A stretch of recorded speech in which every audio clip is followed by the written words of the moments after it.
Ninanakaw ang buhay ko. Habang yakap ko ang naghihingalong sanggol sa gitna ng bagyo, nagpapakasarap siya sa kama ng asawa ko. Basura ka lang. Bulyaw ni Marcus, itinataboy kami sa kalsada. Ngunit ang basurang tinapakan niya ang magpapabagsak sa kanyang imperyo. Susunugin ko ang kanilang huwad na palasyo gamit ang sarili nilang kasakiman. Handa na ba silang tikman ang bagsik ng isang inang wala nang mawawala? Amoy mantika at basahan na siya, Veronica. Ikaw ang kailangan ko, hindi ang isang bobang mananahi. Ang boses ni Marcus ay malamig pa sa hanging dala ng ulan sa labas. Bawat salita ay parang kutsilyong dahan-dahang humihiwa sa katahimikan ng pasilyo. Sa totoo lang, she's just a burden now. Masyadong boring, masyadong probinsyana. Ikaw ang image na kailangan ng kumpanya ko, my love. Hindi ko na matiis ang pagiging masyadong mabait niya. It's suffocating. Sa kabilang panig ng bahagyang nakabukas na pinto, nanigas ang buong katawan ni Delfina. Ang kanyang mga bisig ay mahigpit na nakayakap kay Lucia. Ang kanilang isang buwang gulang na sanggol na kanina pa tahimik na humihikbi dahil sa taas ng lagnat. Ang mga daliri ni Delfina ay puno ng mga sariwang paltos at bakas ng tusok ng karayom, bunga ng 3 araw na walang tulog para lamang matapos ang mamahaling barong na isusuot ni Marcus para sa mahalagang piging bukas. Ang bawat tahi sa telang iyon ay puno ng kanyang pagsusumikap. Bawat hibla ay dinilig ng kanyang pangarap na mabigyan ng marangal na buhay ang kanilang pamilya. Ngunit sa isang iglap, ang lahat ng iyon ay naging mga abo na dahan-dahang humahapdi sa kanyang mga mata. Unti-unting bumitaw ang kanyang mga nangangatog na daliri sa bagong plansang Amerikana ni Marcus na kanina pa niya tinitignan ng may pagmamalaki. Marahang bumagsak ang mamahaling tela sa malamig na sahig, isang tahimik na pagguhoon ng lahat ng kanyang pagsasakripisyo na hindi man lamang nakalikha ng ingay sa silid. Hindi siya makahinga, parang may malaking bara sa kanyang lalamunan na pumipigil sa anumang tunog na nais kumawala sa kanyang bibig. Ang kanyang puso ay tumitibok ng napakabilis. Bawat pintig ay nagdadala ng kirot na gumagapang mula sa kanyang dibdib hanggang sa dulo ng kanyang mga kuko. Nararamdaman niya ang pag-init ng kanyang mga pisngi sa pag-agos ng mga luhang hindi niya mapigilan, mga luhang kasing pait ng katotohanang kasabay niyang kinakaharap sa gitna ng kadiliman. Delfina, bakit ka nariyan? Ang boses ni Doña Cora, ang kanyang biyenan, ay biglang bumasag sa kanyang pagtulala mula sa likuran. Walang bahid ng pagkagulat o awa sa mga mata ng matanda. Sa halip, isang mapanguyam ng ngiti ang gumuhit sa mga labi nito habang tinitignan ang gusot na Amerikanang nasa sahig. Narinig mo na rin naman ang lahat, hindi ba? Huwag ka nang magdrama. You don't fit here anymore. Mula sa simula, alam mong hindi ka nararapat sa anak ko. Isang hamak na mananahi na nangarap ng mataas. Itigil mo na ang pag-iyak na yan dahil hindi niyan mababago ang desisyon namin. Kavandayi bandin tasambas ko. Lumabas si Marcus mula sa silid, kasunod si Veronica na nakasuot ng isang pulang damit na mas lalong nagdiin sa pagiging maputla at madungis ni Delfina. Walang bakas ng pagsisisi sa mukha ng kanyang asawa. Sa halip ay iritasyon ang nakapinta rito. Lumapit si Marcus, hindi para alamin ang kalagayan ng anak nilang may sakit, kundi para itulak si Delfina palayo sa pintuan. Umalis ka na, Delfina. I've na-filed ko na ang mga kailangan para sa annulment. Ang mga gamit mo ay nasa labas na ng gate. Don't make this harder for yourself. You're lucky binigyan pa kita ng pagkakataong tumira rito ng matagal. Marcus, ang anak natin, may lagnat si Lucia. Kahit bukas na lang parang awa mo na.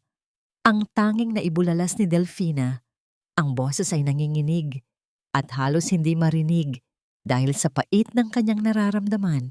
Ngunit tanging pag-irap lamang ang isinagot ni Veronica habang dahan-dahang hinahaplos ang braso ni Marcus nang may pagmamalaki. The driver will take you to the terminal. Magpasalamat ka.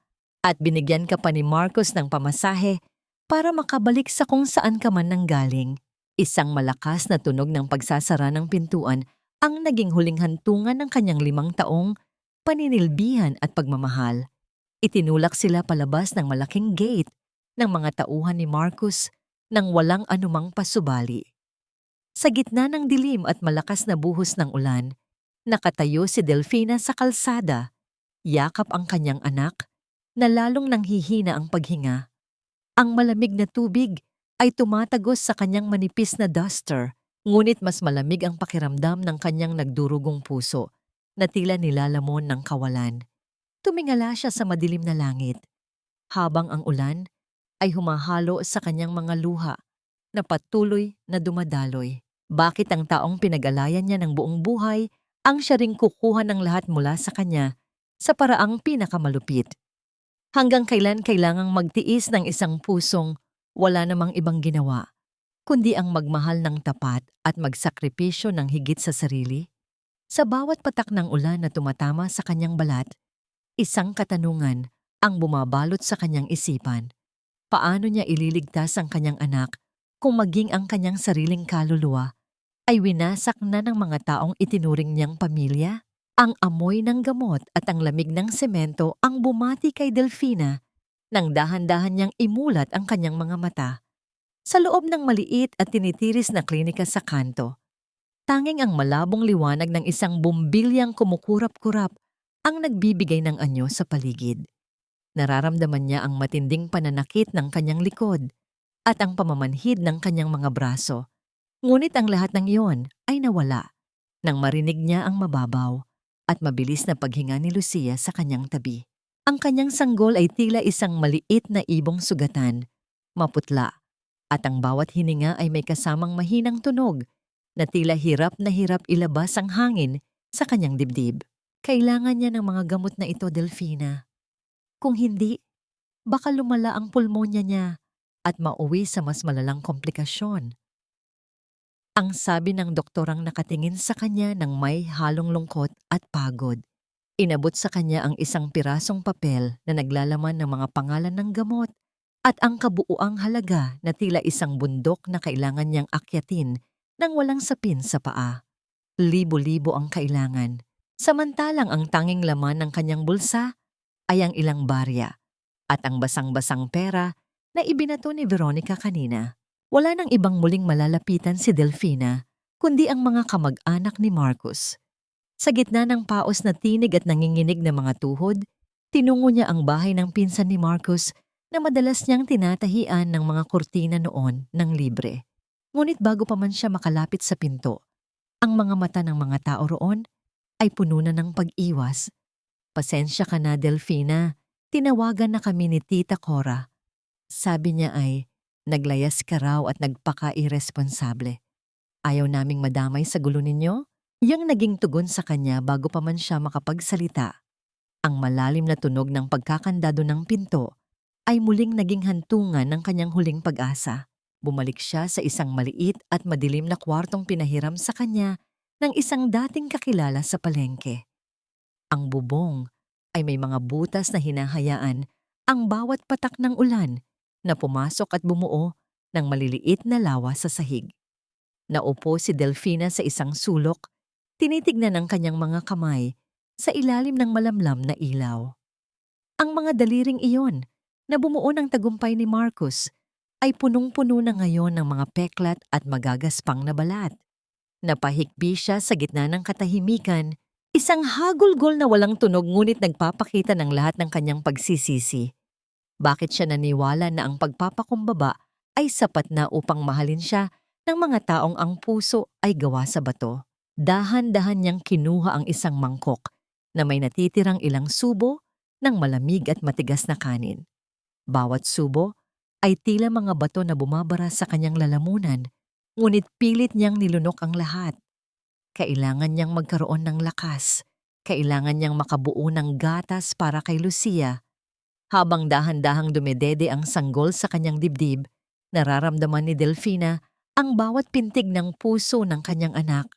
Isang paalala na sa gitna ng lahat ng dumi at hirap, mayroon pa ring isang dahilan kung bakit kailangan niyang lumaban. Sa labas, sa kabila ng makapal na kurtina ng ulan, isang itim na sasakyan ang nakaparada sa dikalayuan. Isang lalaking nakasuot ng itim na Amerikana ang tahimik na nakatingin sa tinitirhan ni Delfina. Ang kanyang mga mata ay puno ng hindi maipaliwanag na emosyon habang hinahawakan ng isang lumang litrato. Hindi niya alam na may nagmamasid sa kanyang bawat paghihirap, isang aninong tila naghihintay ng tamang pagkakataon upang magpakita. Isang marahang pagkatok sa kahoy na pinto ang bumasag sa katahimikan ng gabi. Ang tunog ay maingat, ngunit may kasamang awtoridad. Natigilan si Delfina. Ang kanyang puso ay nagsimulang tumibok ng mabilis dahil sa takot na baka ang mga tauhan ni Marcus ay naroon na naman upang saktan sila. Marahan siyang tumayo, bitbit ang kanyang anak at dahan-dahang binuksan ang pinto. Isang matangkad na lalaki na may seryosong mukha at mga matang tila nakakakita sa kaibuturan ng kanyang kaluluwa ang nakatayo roon. Wala itong dalang anumang sandata, kundi isang kahon na gawa sa kahoy na tila may mahabang kasaysayan. Delfina Laureano, hindi ka dapat naririto sa ganitong kalagayan.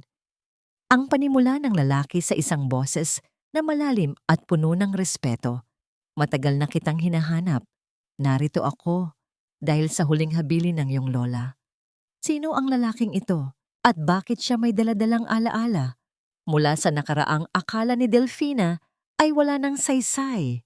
Pumasok ang lalaki sa loob ng masikip na silid nang may tahimik na paggalang. Ang kanyang bawat hakbang ay maingat upang hindi mabulabog ang mahimbing na tulog ni Lucia. Marahang inilapag ni Attorney Isidro Cruz ang mabigat na kahon na gawa sa kahoy na tung sa ibabaw ng mabuway na lamesa. Ang amoy ng luma at pinatuyong kahoy ay agad na humalo sa amoy ng ulan at kahirapan sa loob ng silid. Naupo siya sa tapat ni Delfina. Ang kanyang mga mata ay hindi nagpapakita ng paghusga sa kalagayan ng babae, kundi isang malalim na pagkilala at pakikiramay na tila ba matagal na silang magkakilala. Dahan-dahang binuksan ni Isidro ang kahon, ang marahang paggalaw ng mga bisagra ay tila nagbubukas din ng isang pintuan sa nakaraang akala ni Delfina ay baon na sa limot. Kinuha ng abogado ang isang tumpok ng mga dokumentong nanilaw na sa panahon ngunit maingat na naitago. Ang mga papel na ito, Delfina, ay hindi lamang mga dokumento ng pagmamay-ari. Ito ang huling hininga ng pagmamahal ng iyong lola para sa iyo. Ang simula ni Isidro sa isang boses na kasing lalim ng gabi. Hindi ka isang hamak na mananahi na walang pinanghahawakan. Ang lupang tinitirikan ng bahay ni Marcus, ang puhunang nagtayo ng kanyang kumpanya, at ang lahat ng yaman na ipinagmamayabang niya ngayon ay sa iyo, Delfina. Lahat ng ito ay nakapangalan sa iyo bilang nag-iisang tagapagmana ng pamilya, Laureano. Naramdaman ni Delfina ang biglang paglamig ng kanyang dugo, isang pakiramdam na tila ba binuhusan siya ng yelo sa gitna ng init ng kanyang lagnat. Ang kanyang mga kamay ay nagsimulang mangatal habang tinititigan ang sariling pangalan sa mga titulo ng lupa. Ang bawat letra ay tila sumisigaw sa kanya, nagpapaalala sa 5 taon ng kanyang buhay na ninakaw ng isang kasinungalingan. Paano? Paano niya ito nagawa? Ang tanging naibulalas ni Delfina, ang kanyang tinig ay tila galing sa ilalim ng lupa. Ipinaliwanag ni Isidro kung paanong 5 taon na ang nakalilipas. Bago pa man sila ikasal, ay nalaman na ni Marcos ang tungkol sa pamanang ito. Ang bawat pagsuyo, ang bawat mahal kita, at ang pag-anyaya sa kanya na pumirma sa mga dokumentong akala niya ay para sa pagpapagamot ng kanyang ina ay isang malaking bitag. Isang matalim na sakit ang gumuhit sa kanyang dibdib, mas matindi pa sa kahit anong tusok ng karayom na naranasan niya sa loob ng maraming taon. Ang bawat sakripisyo niya Ang pagtatrabaho hanggang sa mamaga ang kanyang mga mata at ang pagtitiis sa mga pangaapi ni Doña Cora ay naging isang malupit na biro. Napagtanto niya na hindi siya pinakasalan ni Marcus dahil mahal siya nito, kundi dahil siya ang susi sa kayamanang nais nitong kamkamin. Ang bawat yakap ni Marcus sa gabi ay may kalakip na presyo, at ang bawat salita ng pangako ay isa lamang paraan upang mas lalong higpitan ang tanikala sa kanyang mga leeg. Dahil sa sobrang emosyon, hindi na malaya ni Delfina na nabaon niya ang kanyang mga kuko sa sariling palad hanggang sa dumaloy ang maliliit na patak ng dugo mula sa kanyang mga daliring puno ng peklat. Agad na napansin ito ni Isidro. Nang walang alinlangan, inabot ng abogado ang isang malinis at puting panyo mula sa kanyang bulsa at dahan-dahang binalot ang kamay ni Delfina. Ang init ng kamay ni Isidro at ang banayad na paghawak nito ay nagdala ng isang kuryenteng hindi pamilyar kay Delfina, isang pakiramdam ng pagpapahalaga na matagal na niyang kinalimutan. Huwag mong saktan ang iyong sarili para sa mga taong walang halaga, Delfina. Ang bulong ni Isidro habang nakatitig ng diretso sa kanyang mga mata. Isang sulyap na puno ng pangako at proteksyon. Inilapag ni Isidro ang isang panibagong set ng mga dokumento sa ibabaw ng lamesa, mga papel para sa lyohang legal at ang pagsasampa ng kaso laban kay Marcus. Maari kang manatili rito at hayaang saktan kanila hanggang sa wala na ang matira sa'yo. O maari nating bawiin ang lahat ng ninakaw nila. I can help you, Delfina. Pero ang desisyon ay dapat manggaling sa'yo. Ang katahimikan sa loob ng silid ay naging mabigat. Tanging ang tunog ng ulan sa labas at ang mahinang paghinga ni Lucia ang maririnig. Tiningnan ni Delfina ang kanyang anak. Pagkatapos ay ang kanyang mga sugatang kamay na hawak pa rin ni Isidro. At sa unang pagkakataon, ang takot sa kanyang puso ay napalitan ng isang malamig at matalim na determinasyon. Ano ang kailangan kong gawin? Ang tanong ni Delfina, ang kanyang boses ay hindi na nanginginig, kundi puno na ng isang apoy na handang tumupok sa lahat ng dumi ng kanyang nakaraan. Alam ni Isidro na sa sandaling iyon, ang Delfinang biktima ay pumanaw na at isang bagong Delfina ang isinilang mula sa alab ng katotohanan. Ngunit hanggang saan ang kayang isakripisyo ni Delfina upang makuha ang hustisya at handa ba siyang harapin ang mas malalim pang lihim na itinatago ni Marcus sa likod ng kanyang mga ngiti? Tumingin si Delfina sa mahimbing natulog na si Lucia. Ang maliit na dibdib ng sanggol ay dahan-dahang tumataas at bumababa. Isang mungmaning paalala ng buhay na kailangan niyang protektahan. Sa gitna ng malamlam na liwanag ng silid, kinuha niya ang bolpen na inabot ni Isidro. Naramdaman niya ang panginginig ng kanyang mga daliri, hindi dahil sa takot, kundi dahil sa bigat ng bawat taon ng pananahimik at pagtitiis na tila nakakulong sa tinta ng panulat na yon. Huminga siya ng malalim at sa isang mabilis ngunit siguradong galaw, itinala niya ang kanyang pangalan sa ilalim ng bawat dokumento ng pagsasampa ng kaso at pagbawi ng kapangyarihan. Tapos na ang pagiging biktima ko, attorney. I'm doing this for my daughter. I want my life back. Ang sabi niya sa isang tinig na bagamat mahina ay kasing tibay ng bakal. Hindi nagtagal, dinala sila ni Isidro sa isang ligtas at malinis na apartment sa isang tahimik na bahagi ng lungsod. Ang bawat sulok ng bagong tirahan ay maayos, malayo sa dumi at gulo ng kanyang nakaraan. Habang inilalapag ni Isidro ang ilang mga grocery at mainit na pagkain sa lamesa, napansin ni Delfina ang bawat kilos ng abogado. Ang pag-aayos nito ng mga gamit ng walang ingay, ang maingat na paglapag ng baso at ang paraan ng pagtingin nito sa kanya na tila ba siya ay isang taong may mataas na halaga. Inihanda ni Isidro ang isang mangkok ng mainit na sopas para sa kanya. You need to eat, Delfina. Ang laban na ito ay nangangailangan ng lakas ng katawan at isipan. Hindi kita hahayaang sumuko ng dahil lamang sa gutom.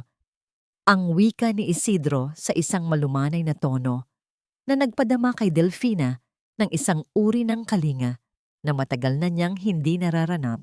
Sa mga sumunod na araw, nagsimula ang lalong matinding pagbabago kay Delfina. Sa ilalim ng paggabay ni Isidro, sinimulan niyang pag-aralan ang mga komplikadong termino ng batas at pananalapi. Ang mga gabi ay ginugugol nila sa pagbabasa ng mga ulat ng kumpanya at mga dokumento ng bangko. Doon napatunayan ni Isidro na si Delfina ay hindi lamang isang mananahi. Siya ay may matalas na isipan na naghihintay lamang ng pagkakataong mahasa. Sa bawat pagkakamali o pagkalito ni Delfina, nariyan si Isidro upang magpaliwanag ng may pasensya. Ang kanilang mga kamay ay paminsan-minsang nagkakalapit sa ibabaw ng mga papel.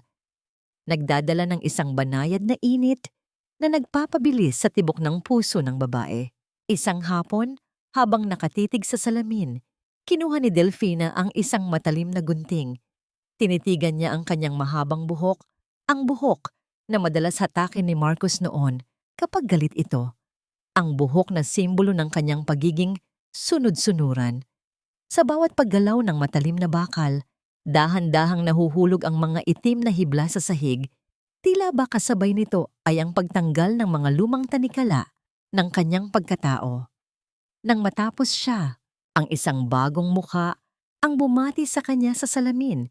Isang mukhang mas matapang, mas malaya, at handang humarap sa bukas. Nang makita siya ni Isidro na may bagong anyo, panandali ang natigilan ng abogado. Ang kanyang mga mata ay nagpakita ng isang hindi maitatagong paghanga. It suits you, Delfina. Ngayon, ang nakikita ko na ay ang tunay na nagmamay-ari ng lahat ng kayamanang ito. Ang komento ni Isidro na nagdulot ng isang matamis na pangingilig sa kaibuturan ni Delfina. Habang nangyayari ang lahat ng ito, sa opisina ni Marcos, isang hindi inaasahang email ang dumating sa kanyang inbox.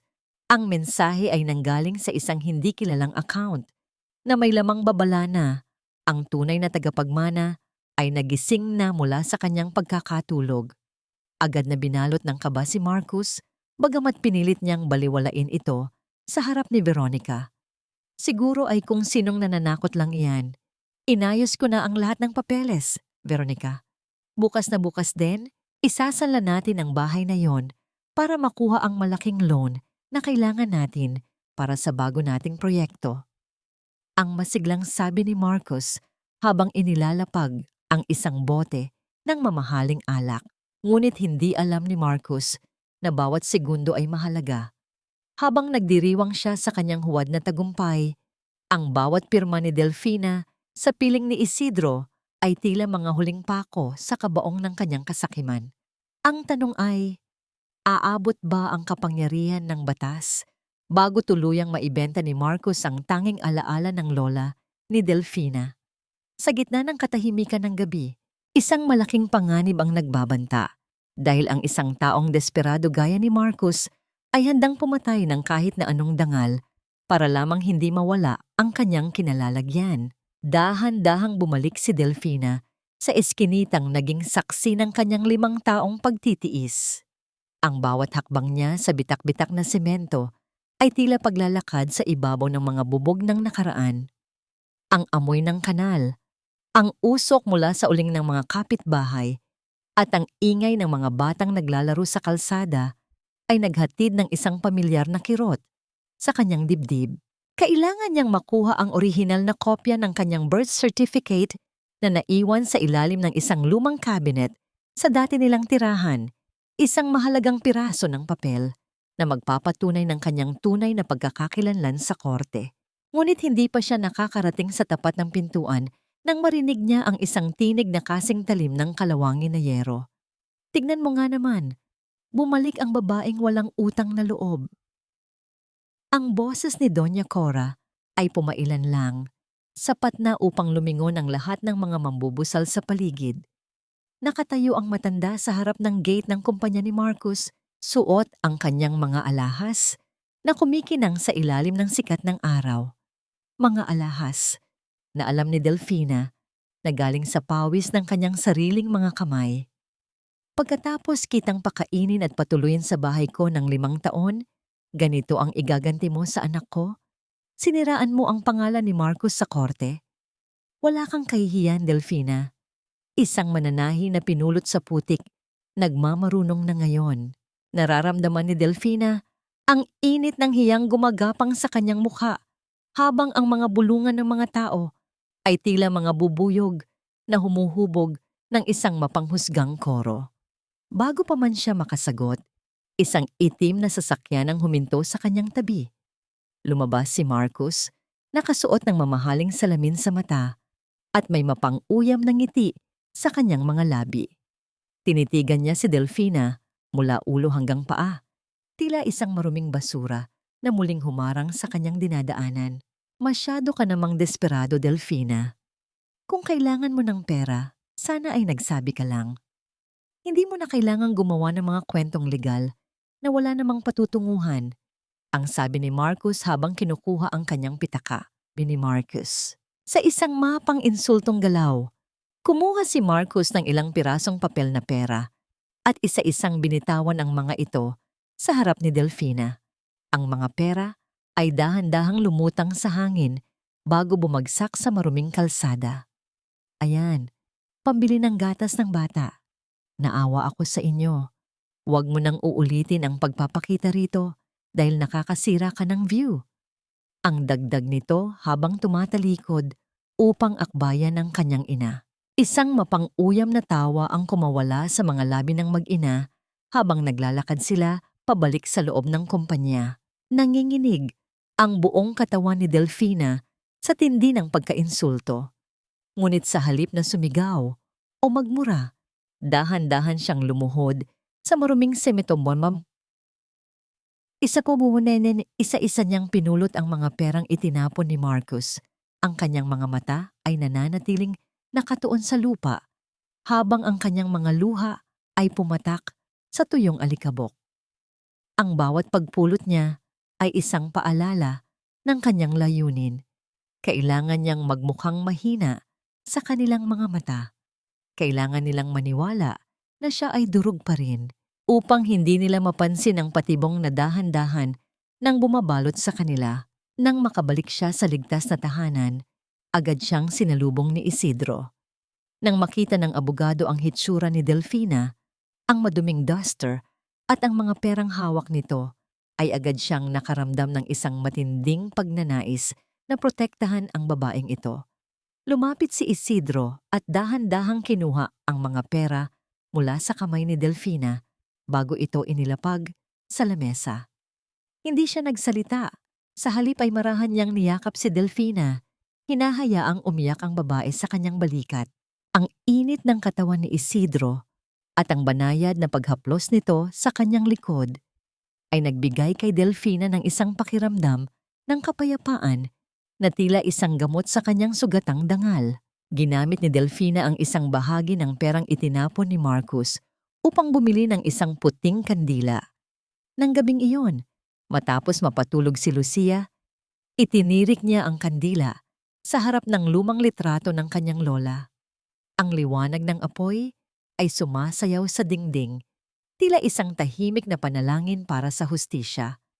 Sa kabilang dako, sa loob ng kanyang kwarto, maingat na inalis ni Doña Cora ang isang maliit na susi mula sa loob ng kanyang damit at itinago ito sa ilalim ng kanyang unan. Ang susing iyon ay may nakaukit na letrang L, isang letrang tila may kinalaman sa isang lihim na matagal nang ibinaon ng pamilya Laureano. Samantala, habang sinusuri ni Isidro ang mga huling dokumentong nakuha mula sa bangko, napatitig siya sa isang detalyeng nagpabilis sa kanyang pintig. Ang pirma ni Delfina sa isang transfer document noong nakaraang buwan ay masyadong perpekto. Isang katangiang hindi kapareho ng kanyang natural na stroke. May isang tao sa loob ng bangko, isang insider na may sapat na kaalaman at kapangyarihan ang direktang tumulong kay Marcos upang maisakatuparan ang pandaraya. Sino ang taong ito na nagtatago sa likod ng mga computer screen at gaano kalalim ang koneksyon nito sa pamilya ni Marcos? Nanlamig ang mga kamay ni Isidro habang napagtatanto na ang kalaban ay mas malaki at mas mapanganib kaysa sa inaasahan nila. Sa loob ng malawak at marangyang mansyon na dati ay pagmamay-ari ng lola ni Delfina, naglalakad si Veronica nang may kasamang pag-irap sa bawat sulok ng bahay. Ang kanyang mga daliring may mahahaba at pulang kuko ay dumaan sa ibabaw ng isang antigong lamesang gawa sa Nara. Tila ba diring-diri siya sa bawat alikabok na dumidikit sa kanyang balat. Marcus, kailan mo ba balak palitan ng mga lumang kasangkapan na ito? Masyadong mabigat sa mata. Parang nasa loob tayo ng isang museo ng mga patay. Iyang reklamo ni Veronica habang itinuturo ang mga nakasabit na litrato ng pamilya Laureano. Tinitigan lamang siya ni Marcos mula sa malayo. Ang kanyang noo ay bahagyang nakakunot habang hawak ang isang baso ng alak. Nararamdaman niya ang isang uri ng inis sa pagiging demanding ni Veronica. Lalo na't ang mansyong iyon ay puno ng mga alaala ng kanyang pag-akyat sa kapangyarihan. Ngunit pinilit niyang lunukin ang kanyang boses. Alam niyang, sa mga sandaling ito, ang koneksyon ni Veronica sa mga opisyal ng malalaking bangko ang tanging paraan upang maaprubahan ang kanyang hinihiling na loan. Huwag kang mainip, my love. Kapag nakuha na natin ang pera, kahit palitan mo pa ang buong bahay ng ginto, gagawin natin. Sa ngayon, pagtiisan muna natin ang mga basurang ito. Ang malumanay na sagot ni Marcos, bagamat ang kanyang mga mata ay nananatiling malamig. Sa kabilang dako, sa loob ng isang madilim na sasakyang nakaparada, sa tapat ng isang tahimik na parke, tahimik na nagmamasid sina Delfina at Isidro, ang abogado ay nagpapakita ng mga ulat tungkol sa bawat kilos ni Marcos at Veronica. Ang kahinaan ni Veronica ay ang kanyang labis na pagpapahalaga sa sariling imahe, ang pagsusuri ni Isidro habang nakatingin sa profile ng babae. She wants to erase every trace of you in that house because your existence is a reminder that she is just a second choice. Isang mapait na ngiti ang gumuhit sa mga labi ni Delfina. Binuksan niya ang isang maliit na paper bag na nasa kanyang kandungan. Sa loob nito ay isang simpleng kulay kape na duster. Isang damit na huling-huli ang disenyo sa kanyang dating kasuotan bilang isang dukhang mananahi. Ipinadala niya ito bilang isang regalo para kay Veronica nang walang pangalan at walang anumang sulat, sapat na upang ipaalala sa babae na ang anino ng nakaraan ay hindi kailanman mawawala.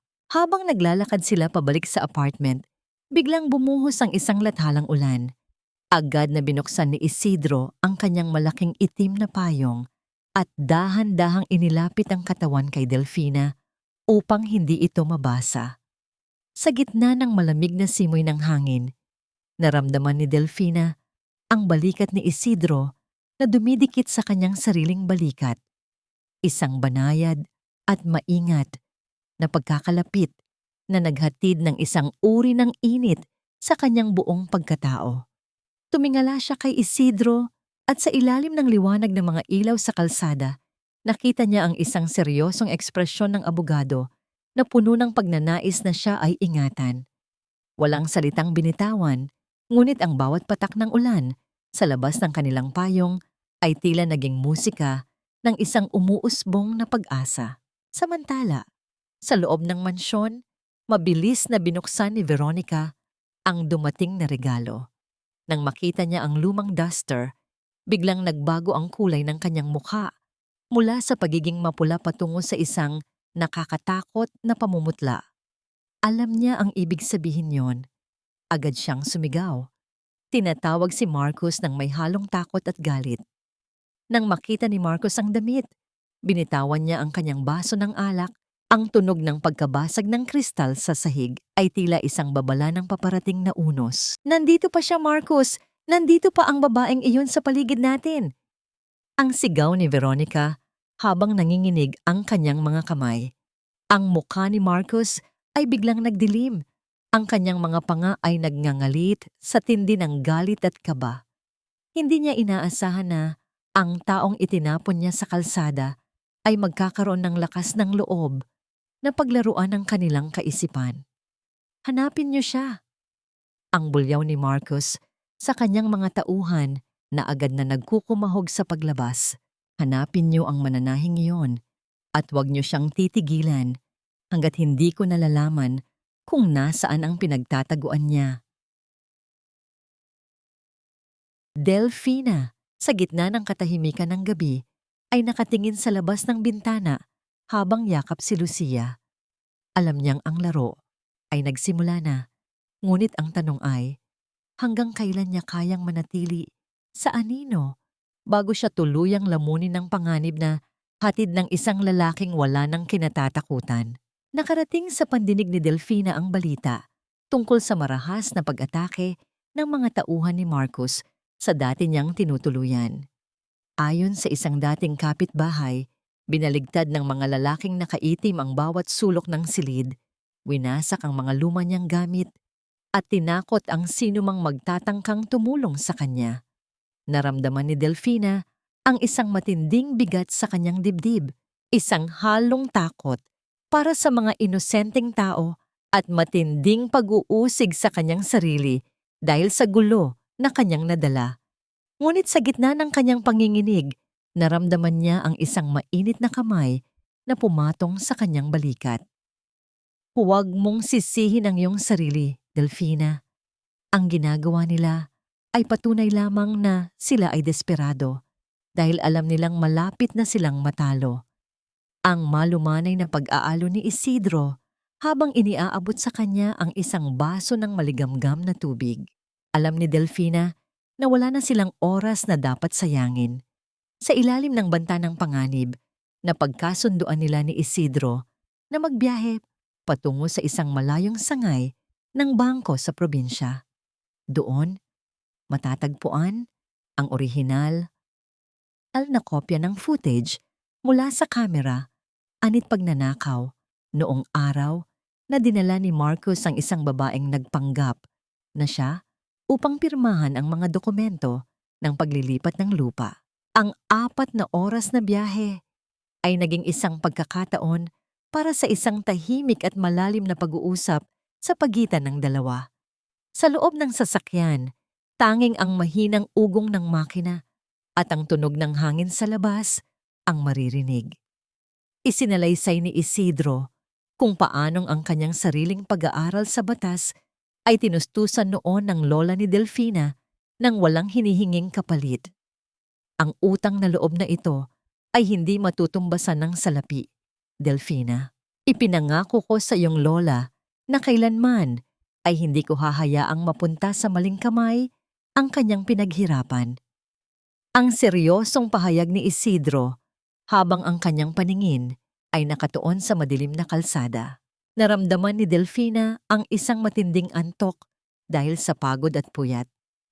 Hindi niya napansin na dahan-dahan nang bumagsak ang kanyang ulo patungo sa balikat ni Isidro.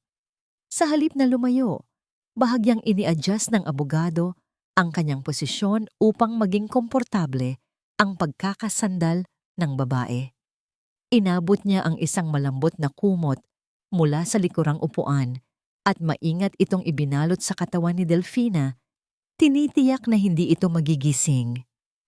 Sa bawat paghinga ni Delfina na tumatama sa leeg ni Isidro, nadarama ng lalaki ang isang uri ng responsibilidad na higit pa sa pagiging isang abogado. Ito ay isang pagnanais na maging sandigan ng isang babaeng masyadong matagal nang nag-iisa sa kanyang pakikipaglaban.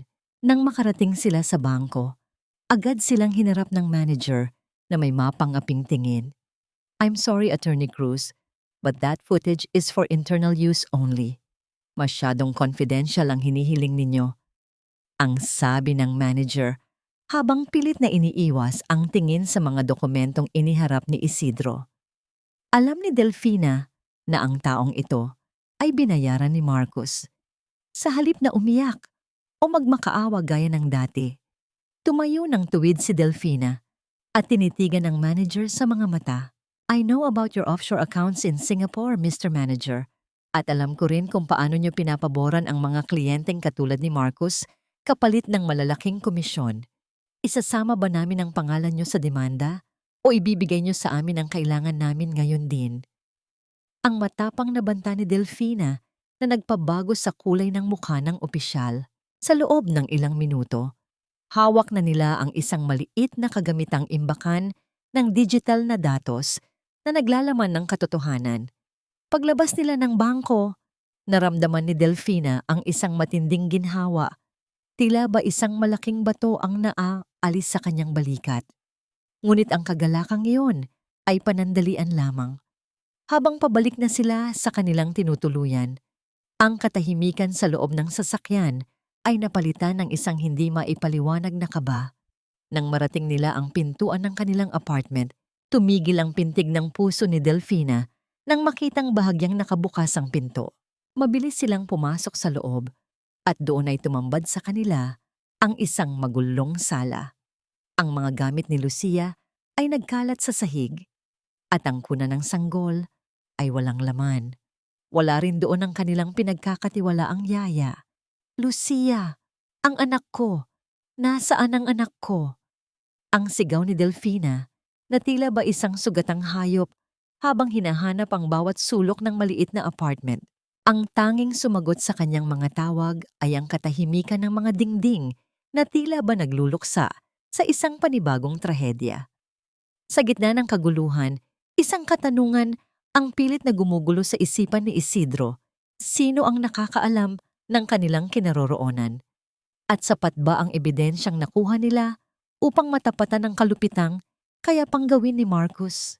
Ang bawat hininga ni Delfina ay tila isang piraso ng basag na kristal na humihiwa sa kanyang lalamunan habang nililibot ng kanyang mga mata ang walang lamang kuna ni Lucia. Ang katahimikan sa loob ng apartment ay naging isang nakakabinging ingay na nagpapaalala sa kanya ng kanyang pinakamalaking kinatatakutan, ang mawala ang tanging dahilan ng kanyang pananatiling buhay. Attorney, ang anak ko. Kinuha nila ang anak ko. Ang tanging naisigaw ni Delfina, ang kanyang boses ay puno ng pait at desperasyon na tila ba isang sugatang hayop na nawalan ng kuta. Ang kanyang mga tuhod ay nanghina, dahan-dahang bumigay ang kanyang katawan patungo sa malamig na sahig, habang ang kanyang mga kamay ay mahigpit na nakahawak sa isang maliit na sapatos ni Lucia na naiwan sa ilalim ng lamesa. Sa gitna ng kaguluhan, nanatiling matatag si Isidro, bagamat bakas sa kanyang mga mata ang matinding pag-aalala, hindi niya hinayaang malunod ang kanyang isipan sa emosyon.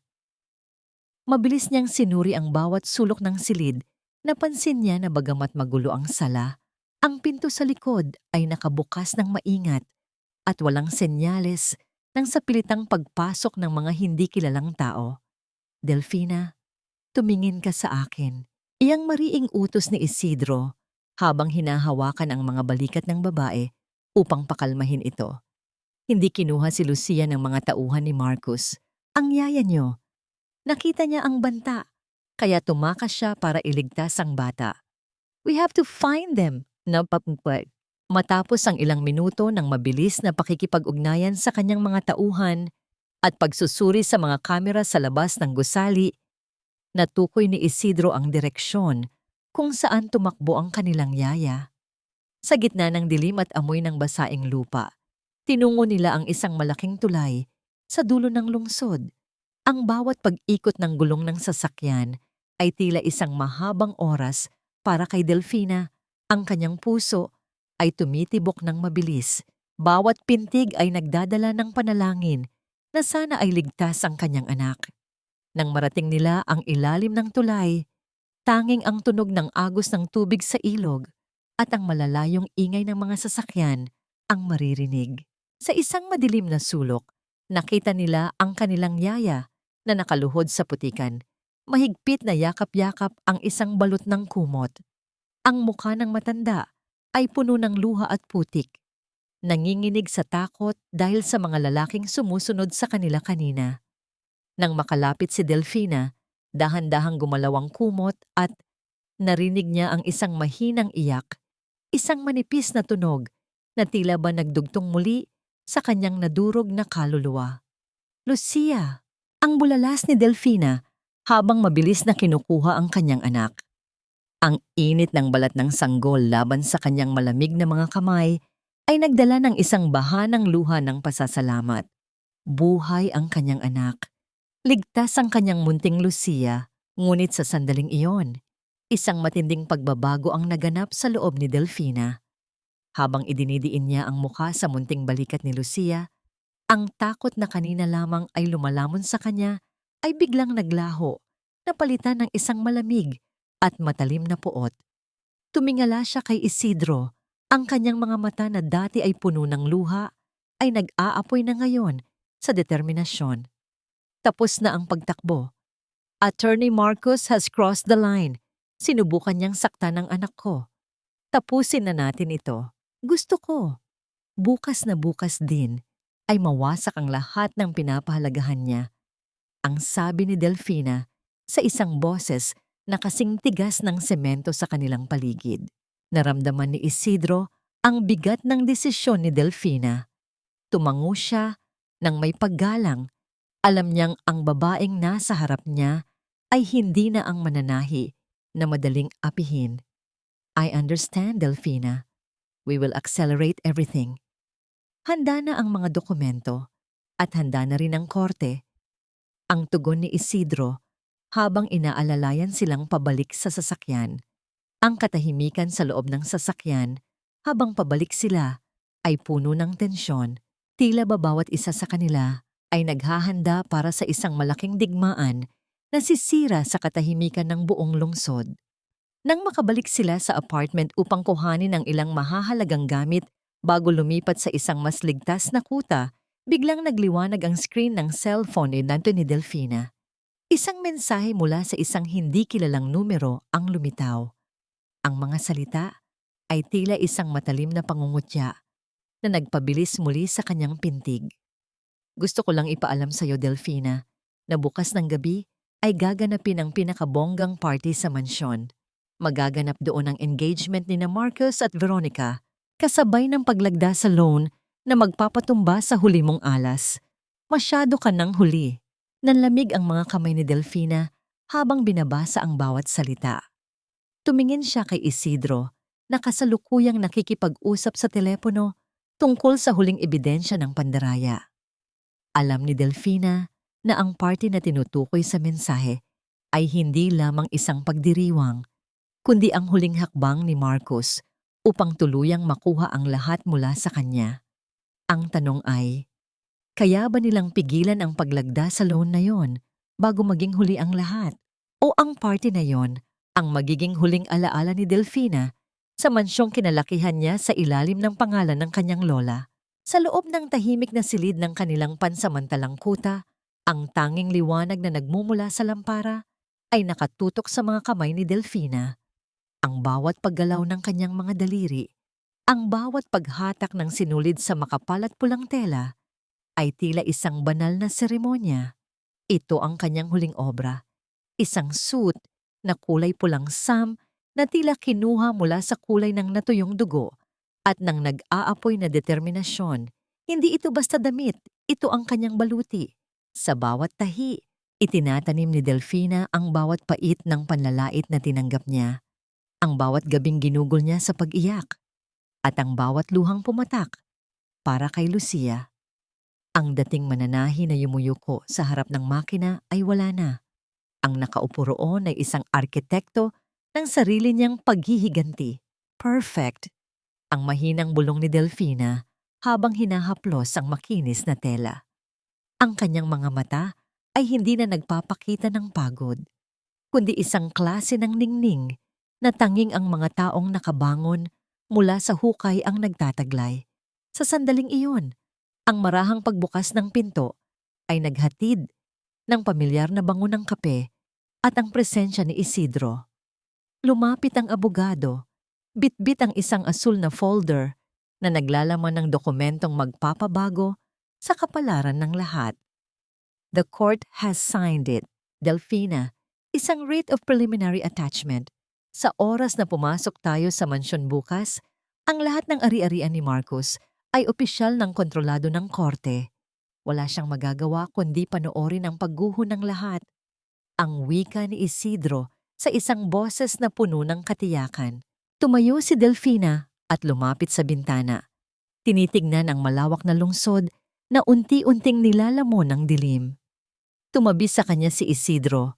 Ang kanilang mga anino ay nagsama sa pader ng silid. Ate, salamat.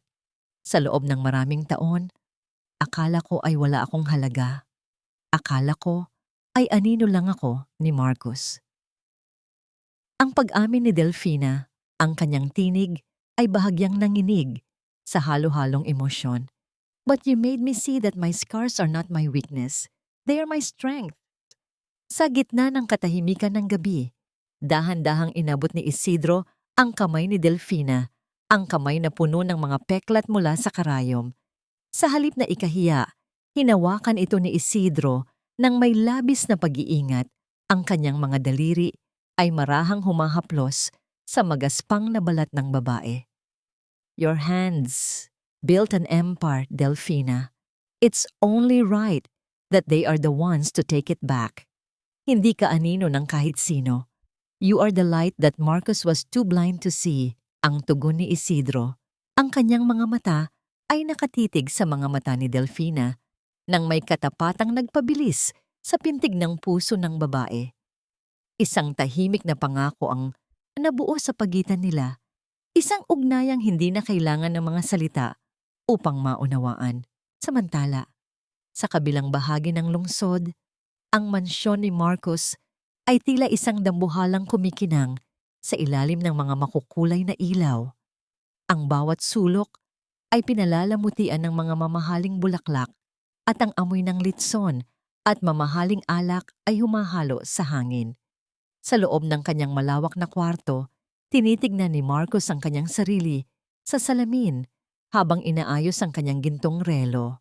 Sa tabi niya, si Veronica ay tila isang reyna sa kanyang luntian at maningning na damit, abala sa pag-aayos ng kanyang mga brilyante. This is it, Marcos. Pagkatapos ng gabing ito, wala nang makakapigil sa atin. Ang loan na ito ang magdadala sa atin sa tuktok. Ang sabi ni Veronica na may kasamang mapang-uyam na tawa. Wala silang kaalam-alam na ang mansyong kinalalagyan nila ay tila isang kastilyong buhangin na handa ng tangayin ng alon. Nang sumapit ang takip-silim ng susunod na araw, ang mga unang tunog ng mararangyang sasakyan na dumarating sa gate ng mansyon ay tila hudyat ng simula ng isang tadhana. Sa labas ng kumpol ng mga reporter at panauhin, isang itim na sasakyan ang dahan-dahang huminto sa isang madilim na bahagi ng kalsada. Sa loob nito, si Delfina ay nakasuot na ng kanyang pulang suit. Ang kanyang mukha ay tila isang estatwa ng kagandahan at kapangyarihan. Are you ready, Delfina? Iyang tanong ni Isidro habang hinahawakan ang pintuan ng sasakyan. Tumingin si Delfina sa malaking gate ng mansyon, ang gate na naging saksi sa kanyang pagtataboy noong gabi ng bagyo. Huminga siya ng malalim. Nararamdaman ang bawat tibok ng kanyang puso na tila isang tambol na naghahanda para sa labanan. Handa na ako, attorney. Handa na akong bawiin ang sa akin. Ang sagot niya. Ngunit sa likod ng kanyang determinasyon, isang katanungan ang pilit na sumasagi sa kanyang isipan. Kapag nabawi na niya ang lahat, sapat na ba ang yaman at kapangyarihan upang punan ang puwang na iniwan ng 5 taong panlilinlang? O may huling alas pa si Marcos na maaring sumira sa lahat ng kanilang pinaghirapan ni Isidro? Sa loob ng malawak at nagniningning na bulwagan ng mansyon, ang bawat sulok ay tila sumisigaw ng karangyaan at kapangyarihan. Ang malakas na himig ng mga biolin at piano ay bumabalot sa bawat sulok ng malawak na selyo, habang ang mga dambuhalang chandelier ay nagkakalat ng liwanag na tila mga bituin sa gitna ng gabi. Ang amoy ng pinakamamahaling pabango at mga imported na bulaklak ay humahalo sa amoy ng masasarap na putahe at alak na nagbibigay ng ilusyon ng isang perpektong mundo. Sa gitna ng lahat ng ito, si Veronica ay naglalakad nang may taas noong pagmamalaki. Suot ang kanyang esmeraldang gown na pinalalamutian ng mga brilyante. Bawat hakbang niya ay tila isang deklarasyon na siya na ang bagong reyna ng tahanang yon, habang hawak ang isang kristal na baso ng champagne na tila ba hawak niya ang buong mundo sa kanyang mga palad. Marcus, make sure everything is perfect. Ayokong magkaroon ng kahit anong mistake tonight. This is our moment to shine. Ang utos ni Veronica sa isang tinig na puno ng awtoridad at kayabangan. Lumingon si Marcus sa kanya. Ang mukha nito ay nagpapakita ng labis na paghanga at kasakiman. Don't worry, my love. Everything is under control. Maya-maya lang ay darating na ang kinatawan ng bangko para sa formal na pagpirma ng loan. Once it's done, wala nang makakastop sa atin. We will be the most powerful couple in this industry. Ang tugon ni Marcus bago maranghalikan ang kamay ni Veronica. Isang kilos na tila ba selyo ng kanilang madilim na alyansa. Hindi rin nagpahuli si Doña Cora na kasalukuyang nakapaligid sa kanyang mga mayamang kaibigan at kamag-anak. Ang kanyang mga mata ay nagniningning sa tuwa habang ipinagmamayabang ang kanyang bagong manugang. Alam niyo ba, itong si Veronica ang tunay na swerte sa pamilya namin. Hindi katulad noong nakaraan na parang laging amoy mantika at tela ang buong bahay. God, it was so nakaka-stress. Ngayon, sa wakas, ay nakahinga na kami ng maluwag dahil wala na ang malas sa buhay ni Marcus, ang malakas na pahayag ni Doña Cora na sinundan ng isang mapang-uyam na tawa. Ang bawat salita niya ay tila lason na dahan-dahang kumakalat. Pilit na binabaon sa limot ang lahat ng sakripisyong ginawa ni Delfina para sa kanila. Sa dulo ng bulwagan, isang mahabang lamesa ang nakahanda, kung saan nakalagay ang mga dokumento ng pautang na nagkakahalaga ng daan-daang milyong piso. Ang kinatawan ng bangko ay tahimik na naghihintay, habang si Marcus ay pasulyap-sulyap sa kanyang gintong relo. Ang bawat paggalaw ng mga kamay ng orasan ay tila isang himig ng tagumpay para sa kanya. Inilabas ni Marcus ang kanyang mamahaling ballpen, handa nang itala ang kanyang pangalan sa mga papeles na magbubuo sa kanyang pangarap na imperyo. Ngunit sa likod ng kanyang mga ngiti, may isang hindi maipaliwanag na kaba ang dahan-dahang gumagapang sa kanyang dibdib. Isang pakiramdam na tila may nagmamasid sa kanya mula sa kadiliman. Eksaktong sa sandaling itatama na ni Marcus ang dulo ng kanyang ballpen sa papel, ang malakas na tunog ng paghinto ng isang sasakyan sa labas ng mansyon ay tila naging hudyat ng pagbabago ng ihip ng hangin. Ang mga ilaw ng sasakyan ay tumagos sa mga malalaking bintanang kristal na naging sanhi ng panandaliang pagkasilaw ng mga panauhin.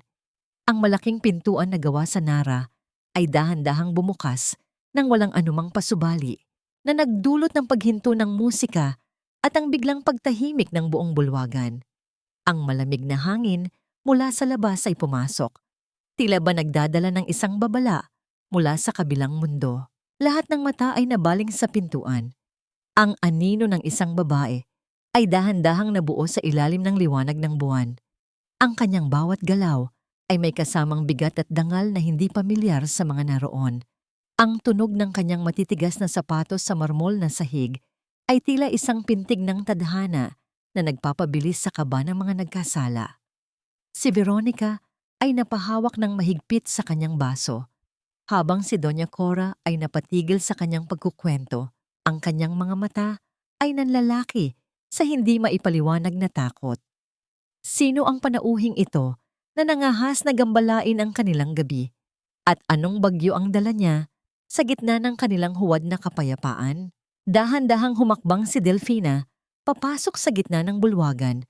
Ang bawat pagdiin ng kanyang matitigas na sapatos sa makinis na marmol ay lumikha ng isang matalim na ritmo na tila ba binibilang ang bawat segundo ng nalalabing oras ng mga taong nagkasala sa kanya. Sa gitna ng selyadong bulwagan, ang kanyang pulang suit ay tila isang nag-aapoy na rosas sa gitna ng isang hardin ng mga tinik, isang kulay na sumisigaw ng kapangyarihan at muling pagsilang.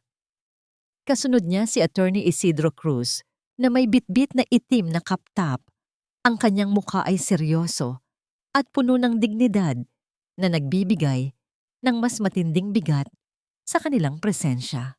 Delfina, anong ginagawa mo rito? At bakit ganyan ang ayos mo? Ang boses ni Marcus ay nanginginig, hindi dahil sa galit, kundi dahil sa matinding pagkalito at hindi maipaliwanag na kaba. Ang kanyang mga mata ay nanlalaki habang tinitignan ang babaeng ilang linggo lang ang nakalilipas, ay itinapon niya sa gitna ng ulan. Ngunit ngayon ay nakatayo sa harap niya na tila ba siya ang may-ari ng buong mundo. Si Veronica naman ay napatayo ng tuwid. Ang kanyang mga kuko ay nabaon sa kanyang sariling palad habang ang selos at galit ay unti-unting lumalalamon sa kanyang mukha. Sino ang nagpapasok sa'yo? Security! Bakit hinahayaan niyong makapasok ang basurang ito sa loob ng party ko? Ang sigaw ni Veronica na nagpadagundong sa katahimikan ng bulwagan. Hindi natinag si Delfina. Sa halip, isang banayad at malamig na ngiti ang gumuhit sa kanyang mga labi habang dahan-dahang lumalapit sa kinaroroonan ni na Marcos. Walang hiya ka talaga, Delfina. Wala ka na bang kahiyan? Paano ka nakapasok dito pagkatapos mong maglayas at iwanan ng anak mo? Ang bulyaw ni Doña Cora habang mabilis na lumalapit, ang kanyang mga alahas ay tila ba nag-uumpugan sa tindi ng kanyang galit. Ngunit bago pa man makalapit ang matanda, tinitigan siya ni Delfina ng diretso sa mga mata, isang titig na sapat na upang mapahinto ang anumang masamang balak. Ang bahay na ito, Doña Cora, ay hindi kailanman naging inyo. Bakit ako kakailanganin ng pahintulot para pumasok sa sarili kong pagmamay-ari? Ang mahinahon, ngunit mapang-uyam na tugon ni Delfina. Naglakad si Delfina patungo sa Bushipat View. Ang bawat mata ng mga panauhin ay nakasunod sa kanya na tila ba siya ang pangunahing bituin ng gabi. Marahan niyang kinuha ang mikropono mula sa kamay ng MC na tila ba estatwa sa pagkagulat. Ang dahan-dahang pagtunog ng mikropono habang inaayos niya ito ay tila ba hudyat ng simula ng isang paghuhukom. Magandang gabi sa inyong lahat. Ikinalulungkot ko ang panggugulo sa inyong gabi, ngunit kailangan kong itama ang isang malaking pagkakamali. Ang simula ni Delfina, ang kanyang boses ay malinaw at puno ng awtoridad na umalingaw-ngaw sa buong mansyon. Kinuha ni Delfina ang tumpok ng mga dokumento mula kay Isidro at isa-isa itong inihulog sa ibabaw ng lamesa sa harap ni Marcos.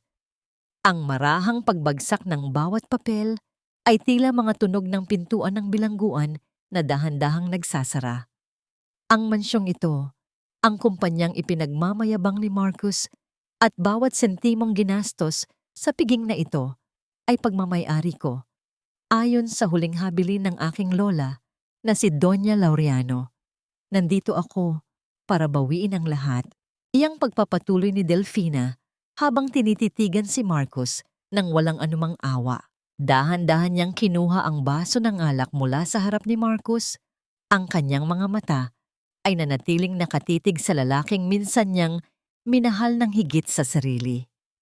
Iniling niya ang baso, hinahayaang ang kulay dugong likido ay bumuhos sa mamahaling carpet.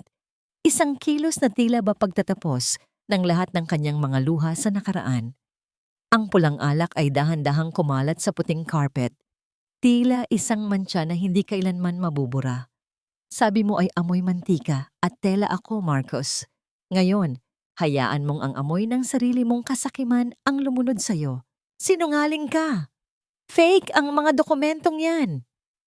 Ang sigaw ni Marcos habang pilit na kinukuha ang mga papel, ang kanyang mga kamay ay nanginginig sa takot. Lumingon siya sa kinatawan ng bangko na kanina pa nakatitig sa mga dokumento.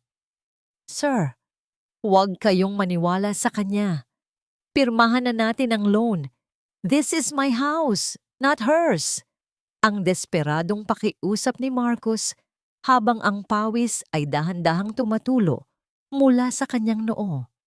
Ang kinatawan ng bangko ay dahan-dahang ibinaba ang kanyang mga mata ay puno ng pagdududa habang tinitignan ang selyo ng korte sa mga dokumentong dala ni Isidro. Ano ang magiging pasya ng bangko sa harap ng katotohanan ito? At hanggang kailan kayang panindigan ni Marcos ang kanyang mga kasinungalingan bago tuluyang gumuho ang kanyang huwad na imperyo? Ang kinatawan ng bangko ay dahan-dahang nag-angat ng kanyang tingin mula sa mga dokumentong inilatag ni Isidro. Isinara niya ang tinitingnang folder nang may pinal na pagpapasya, isang tunog ng pagsasara na tila ba hudyat ng kamatayan para sa mga ambisyon ni Marcos. I'm sorry, Mr. Alvarado, but based on these documents and the writ of preliminary attachment from the court, the bank has decided to suspend all your credit lines and put a freeze on all your accounts, effective immediately. Ang pahayag ni Mr. Santiago sa isang boses na walang bahid ng emosyon. Ang ballpen na hawak ni Marcos ay dahan-dahang nalaglag mula sa kanyang nanginginig na mga daliri, gumulong sa lamesang kristal bago tuluyang mahulog sa sahig. Hindi pa natatapos ang pagkabigla ni Marcos nang humakbang si Isidro sa harap ng lahat. Inilabas ng abogado ang isang opisyal na dokumentong may selyo ng kapulisan. Marcos Alvarado, I am here to inform you that a warrant of arrest has been issued against you for multiple counts of falsification of public documents and aggravated fraud. Ang bawat pirma na ginaya mo, ang bawat dokumentong dinoktor mo, ay may katumbas na pananagutan sa batas. Ang mariing deklara ni Isidro. Ang bulungan ng mga panauhin ay tila naging isang malakas na ugong ng mga bubuyog. Bawat mata ay puno ng panghuhusga at pagkamangha sa mabilis na pagbaligtad ng tadhana. Sa gitna ng kaguluhan, biglang nagliwanag ang dambuhalang screen sa likod ng stage na kanina ay nagpapakita lamang ng mga corporate videos ng kumpanya. Sa halip na ang mukha ni Marcos na nakangiti, isang malabo, ngunit malinaw na video mula sa isang security camera ang lumitaw. Doon ay huling-huli sa akto si Marcos habang abala sa pag-aabot ng isang makapal na sobre ng pera sa isang opisyal ng bangko sa loob ng isang madilim na silid. Ang bawat panauhin ay napasinghap sa tindi ng katotohanang bumubungad sa kanilang harapan. Ang imahe ni Marcos bilang isang matagumpay na negosyante ay nagkapira-piraso sa harap ng lipunang matagal niyang nilinlang. Desperadong lumingon si Marcos kay Veronica. Ang kanyang mga mata ay puno ng pagsusumamo. Veronica, my love, do something. You have connections, di ba? Sabihin mo sa kanila na nagkakamali sila. Ang pakiusap ni Marcos habang pilit na hinahawakan ang braso ng babae. Ngunit si Veronica, na dati ay tila linta sa kanyang tabi, ay marahas na humawi at lumayo. Don't touch me, Marcos. I didn't know you were doing these illegal things. Officer, nalinlang din ako ng lalaking ito. I have nothing to do with his fraud. Pangiyidwa ka ba baninip? Ang sigaw ni Veronica, ang kanyang boses ay puno ng pandidiri habang pilit na isinasalba ang sariling pangalan. Ang pagtataksil na ito ni Veronica ay tila isang huling saksak sa likod ni Marcos na nagpadapa sa kanya sa gitna ng selyadong bulwagan. Sa labas ng mansyon, ang mga asul at pulang liwanag mula sa mga sasakyan ng mga awtoridad ay nagsimulang gumuhit sa mga bintanang kristal, pumupunit sa kadiliman ng gabi. Ang malakas na hudyat ng kanilang pagdating ay tila isang awit ng paghuhukom na papalapit ng papalapit. Pumasok ang mga unipormadong opisyal sa loob ng mansyon. Ang kanilang bawat hakbang ay may kasamang awtoridad na hindi matatanggihan. Dahan-dahang lumapit ang isang pulis kay Marcos at inilabas ang malamig na bakal ng numero 8. Ang tunog ng pagkakandado nito sa mga pulso ni Marcos ay tila ba huling hantungan ng kanyang lahat ng kasakiman. Habang hinihila si Marcos palabas ng kanyang huwad na imperyo, bigla itong huminto sa harap ni Delfina. Ang kanyang muka ay puno ng pawis, luha, at isang nakakatakot na uri ng ngiti. Akala mo ba ay nanalo ka na, Delfina? Akala mo ba ay alam mo na ang lahat? Ang hiyaw ni Marcos habang ang kanyang mga mata ay nanlilisik. Noong gabing itinapon kita sa ulan, hindi lang basta dahil ayaw ko na sa'yo. Alam ko kung nasaan ang tunay na testamento ng lola mo na nagsasabing hindi ka lang tagapagmana ng lupang ito, kundi ng isang bagay na mas malaki pa. Isang bagay na kailanman ay hindi mo makukuha dahil itinago ko ito sa lugar na hindi mo maiisip. Ang mga salitang ito ay tila isang malamig na hangin na dumaan sa batok ni Delfina na nag-iwan ng isang panibagong palaisipan sa gitna ng kanyang tagumpay. Nanikluhod si Marcos sa malamig na marmol na sahig. Ang kanyang marangyang Amerikana ay gusot-gusot na at ang kanyang mukha ay basang-basa ng pawis at luha. Ang bawat hagulgol niya ay tila isang desperadong pagsumamo na bumasag sa katahimikan ng bulwagan. Delfina, maawa ka sa akin. Asawa mo ako, hindi ba? Ginawa ko lang naman ang lahat ng ito para sa pamilya natin, para sa inyo ni Lucia. Utang na loob mo sa akin ang buhay mo. Ako ang nag-angat sa iyo mula sa hirap. Ang boses ni Marcos ay puno ng pait at takot. Isang huling pagtatangka na gamitin ang dating kapangyarihan ng kanyang mga salita upang gapusin ang kalooban ni Delfina. Dahan-dahang humakbang si Delfina papalapit sa kanya. Ang bawat tunog ng kanyang gotgay sa sahig ay tila ba huling hantungan ng bawat kasinungalingang pinaniwalaan niya sa loob ng 5 taon. Tinitigan niya ang lalaking dati ay itinuring niyang mundo, ngunit ngayon ay tila isang estrangherong punong-puno ng dumi at kasalanan. Wala siyang naramdamang galit, kundi isang malalim at malamig na pagod. Hindi ako utang na loob, Marcos, ang mahinahong tugon ni Delfina. Ang bawat salita ay may timbang ng isang hatol. Ikaw ang linta na sumipsip sa aking dugo, sa aking pawis at sa aking dangal. Ibinigay ko sa iyo ang lahat, ang aking kabataan, ang aking sining at ang aking tiwala. Ngunit sinuklian mo ako ng pagtataksil sa gitna ng ulan. Hinawakan ni Delfina ang kanyang sariling kamay. Nararamdaman ang mga magagaspang na peklat ng karayom sa kanyang mga daliri. Ang bawat sugat na yon ay saksi sa bawat gabing hindi siya natulog para lamang mabuo ang imperyong ninakaw ni Marcos. Wala na ang babaeng naniwala sa mga matatamis mong salita. Patay na ang Delfina na handang mamatay para sa iyo. Ang kaharap mo ngayon ay ang babaeng binuo mo mismo mula sa sakit na idinulot mo. Iyang dagdag ni Delfina habang tinitignan ang mga pulis na dahan-dahang hinihila si Marcos patayo. Ang malamig na bakal ng Kongso 8 ay mahigpit na nakakapit sa mga pulso ni Marcos, isang tunog ng pagtatapos na hindi na mababago ng anumang pagmamakaawa. Sa gitna ng kaguluhan, inutusan ni Delfina ang mga tauhan ng mansyon na ilabas mula sa madilim na bodega ang kanyang lumang makina, ang makinang naging katuwang niya sa pagbuo ng kanyang mga pangarap. Ipinatong ito sa gitna ng malawak na sala, sa ilalim ng dambuhalang chandelier. Ang kalawangin at luma nitong anyo ay tila ba isang matapang na pahayag ng katotohanan sa gitna ng lahat ng huwad na ginto sa paligid. Doon, sa harap ng lahat ng mga panauhing naging saksi sa kanyang pagbabalik, muling naupo si Delfina sa harap ng kanyang makina. Isang tahimik na pagpaparangal sa kanyang pinagmulan na kailanman ay hindi na niya ikakahiya. Nang tuluyang mailabas si Marcos sa malaking gate ng mansyon, ang bawat sigaw at pagmura nito ay dahan-dahang nalamon ng ingay ng gabi. Ang mga sasakyan ng mga awtoridad ay lumayo, dala ang lalaking naging anino ng kanyang buhay. Naramdaman ni Delfina ang isang biglang gaan sa kanyang dibdib. Tila ba ang mabigat na kadena na nakapulupot sa kanyang puso ay dahan-dahang lumuwag. Ngunit kasabay ng kalayaang ito ay ang pagdating ng isang malalim na lungkot, isang pagluluksa para sa mga taong nasayang sa isang pag-ibig na kailanman ay hindi naging totoo. Tumabi si Isidro sa kanya, na natiling tahimik at nagbibigay ng puwang para sa kanyang emosyon.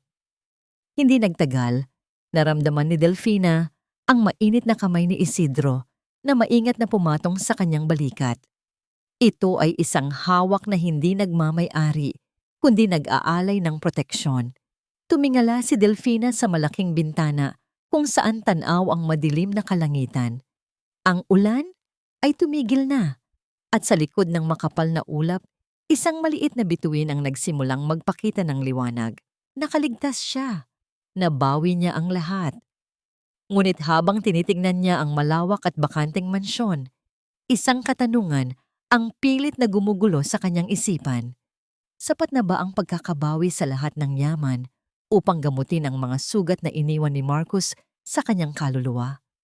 At paano niya sisimulang muli ang pagtitiwala sa isang mundong minsan nang nagtaksil sa kanya ng napakabagsik?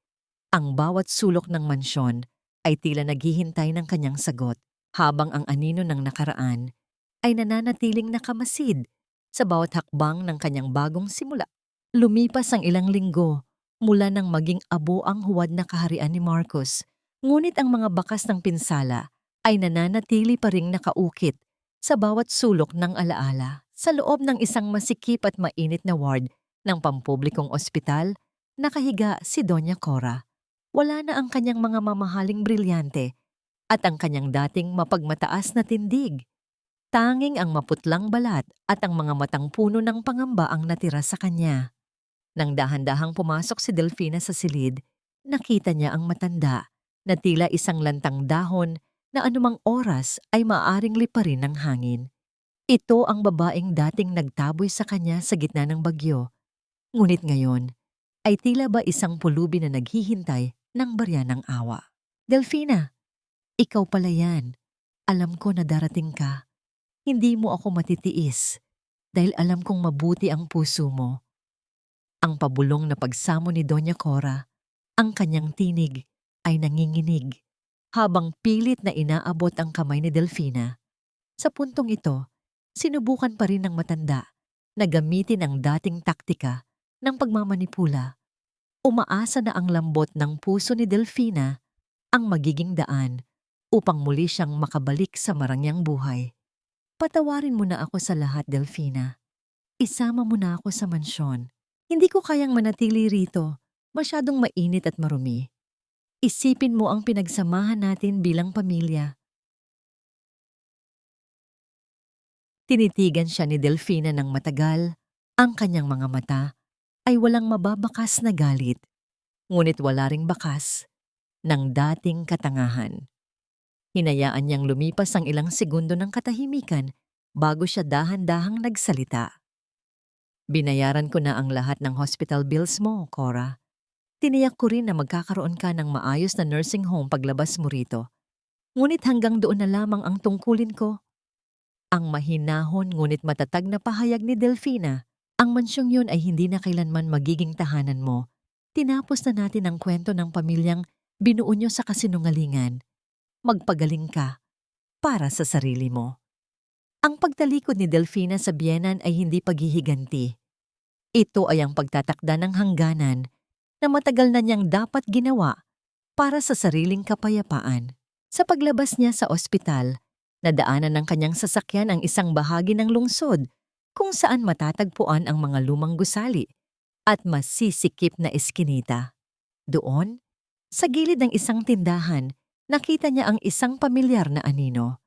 Si Veronica, na dati ay tila isang diwata sa ganda at yaman, ay kasalukuyang nakikipagtalo sa isang customer habang nagtitinda ng mga murang kasuotan sa kalsada. Ang kanyang buhok ay gulo-gulo, ang kanyang balat ay nasunog na ng sikat ng araw, at ang kanyang mga mata ay puno ng pagod at inggit. Panandali ang nagtama ang kanilang mga paningin nang huminto ang sasakyan ni Delfina dahil sa trapiko. Ngunit sa halip na bumaba upang hamakin ang babae, dahan-dahang inilihis ni Delfina ang kanyang tingin.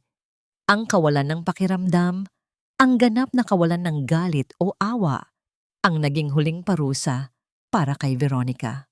Ang pananatili ni Delfina sa itaas habang si Veronica ay dahan-dahang nalulunod sa sariling kahirapan ay sapat na upang patunayan kung sino ang tunay na nagmamay-ari ng tadhana.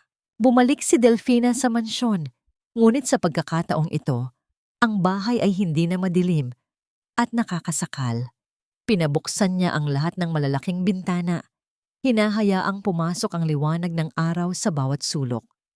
Ang dating silid na naging saksi sa kanyang mga luha ay pinabuwag niya at ginawang isang malawak na studio para sa kanyang pagdidisenyo. Ang amoy ng sariwang pintura at mga bagong tela ay humalili sa amoy ng kalungkutan. Habang inaayos niya ang kanyang mga gamit, narinig niya ang malalambot na hakbang sa labas ng pinto. Pumasok si Isidro, bitbit si Lucia na ngayon ay malusog na at masayang humahalakhak. She missed her mommy, ang sabi ni Isidro na may kasamang malambing na ngiti. Kinuha ni Delfina ang kanyang anak at mahigpit itong niyakap.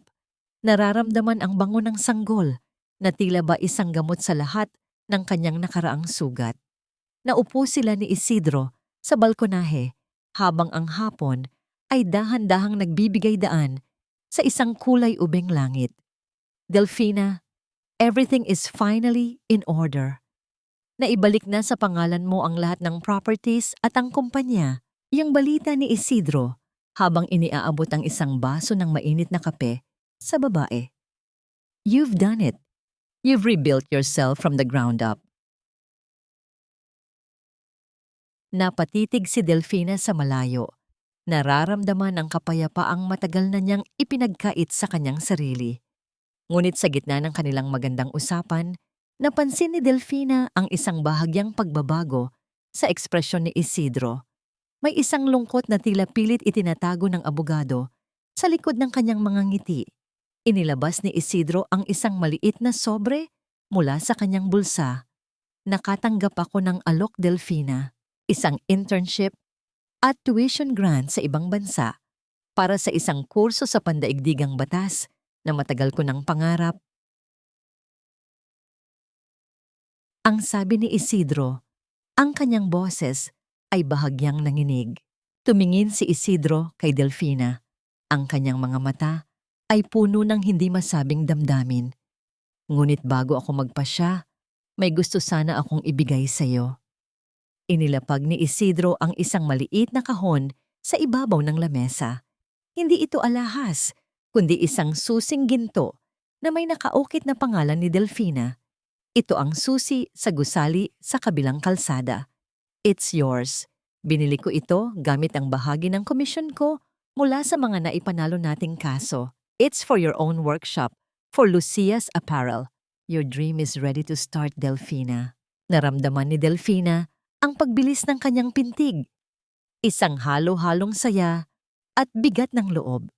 Handa na ba siyang magsimula ng sarili niyang mundo nang wala ang lalaking naging sandigan niya sa pinakamadilim na bahagi ng kanyang buhay? Ang susing nasa harap niya ay hindi lamang pinto sa tagumpay, kundi pinto rin sa isang bagong yugto kung saan kailangan niyang pumili sa pagitan ng kanyang pangarap at ng lalaking nagturo sa kanya kung paano muling magmahal. Habang papalubog ang araw, ang katahimikan sa pagitan nila ay naging mas malalim. Dala ang isang katanungang maaaring magpabago muli sa takbo ng kanilang mga tadhana.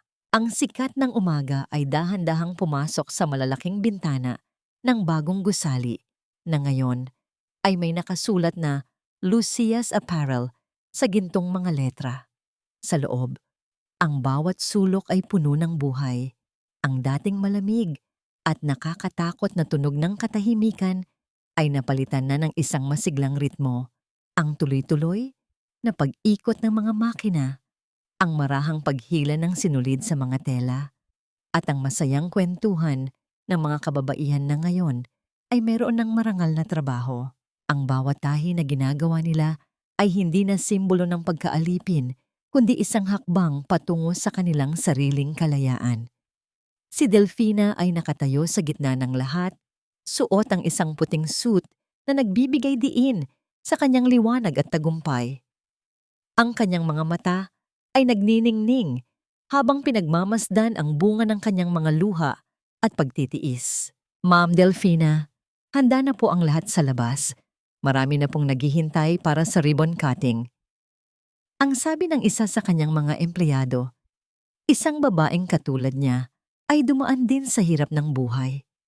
Ngumiti si Delfina at dahan-dahang hinaplos ang balikat ng babae. Salamat, Maria. Tayong lahat ang magbubukas ng pintong ito. Dahil ang tagumpay na ito ay hindi lang sa akin, kundi para sa inyong lahat na naniwalang may pag-asa pa. Bawat salita ni Delfina ay puno ng katapatan na nagdulot ng malambot na kislap sa mga mata ng mga naroon. Lumabas si Delfina sa harap ng gusali kung saan naghihintay ang mga kaibigan, ilang miyembro ng media, at ang mga taong naging saksi sa kanyang pagbangon. Sa gitna ng karamihan, agad niyang nakita si Isidro. Nakasuot ang abogado ng isang maayos na barong. Ang kanyang mga mata ay nanatiling nakatuon kay Delfina nang may labis na pagmamalaki at paghanga. Kinuha ni Delfina ang gunting at sa isang maingat na paggalaw, pinutol niya ang pulang laso. Ang dahan-dahang pagbagsak ng tela sa sahig ay tila bahudyat ng ganap na pagbubukas ng isang bagong kabanata. Sa kanyang maikling talumpati, hindi niya binanggit ang pangalan ni Marcus nang may galit. Sa halip, binanggit niya ang tungkol sa lakas ng isang babaeng marunong tumayo matapos madapa. Ang mga peklat sa aking kamay ay hindi natanda ng sakit, kundi mapa ng aking naging paglalakbay. At sa bawat babaeng naririto ngayon, tandaan ninyo, hindi nyo kailangan ng isang hari para maging reyna sa sarili ninyong buhay. Matapos ang seremonya, dahan-dahang lumapit si Isidro kay Delfina habang ang mga tao ay abala sa pagkain at pagtingin sa loob ng siomai. You were amazing, Delfina. Lucia would be so proud of her mother. Ang bulong ni Isidro. Ang kanyang boses ay may dalang kakaibang lambing na nagpabilis sa pintig ng puso ng babae. Kinuha ni Isidro ang isang maliit na sobre mula sa kanyang bulsa at iniabot ito kay Delfina. I made a decision. I declined the offer abroad. Mas kailangan ako rito at mas kailangan ko ang manatili sa tabi mo. Napatigil si Delfina. Ang kanyang puso ay tila ba nakaramdam ng isang matinding kuryente ng saya. Tumingala siya kay Isidro at sa ilalim ng asul na langit, nakita niya ang katapatan sa mga mata nito. But that was your dream, Isidro. Ayokong maging hadlang sa pangarap mo. Ang mahinahong sabi ni Delfina. Ngunit hinawakan ni Isidro ang kanyang mga kamay. Ang banayad na pagdampi ng kanilang mga palad ay naghatid ng isang uri ng kapayapaan na matagal na niyang hinahanap. Ang pangarap ko ay makitang masaya ka at si Lucia. Ang batas ay maaari kong isagawa kahit saan. Ngunit ang pag-ibig na nahanap ko sa'yo, iyon ang hindi ko kayang iwanan. Ang bawat salitang binitawan ni Isidro ay tila isang matamis na awit na nagpaamos sa lahat ng mga alaalang mapait. Dahan-dahang inihilig ni Delfina ang kanyang ulo sa balikat ni Isidro habang pinagmamasdan nila si Lucia na masayang naglalaro sa damuhan kasama ang kanyang yaya.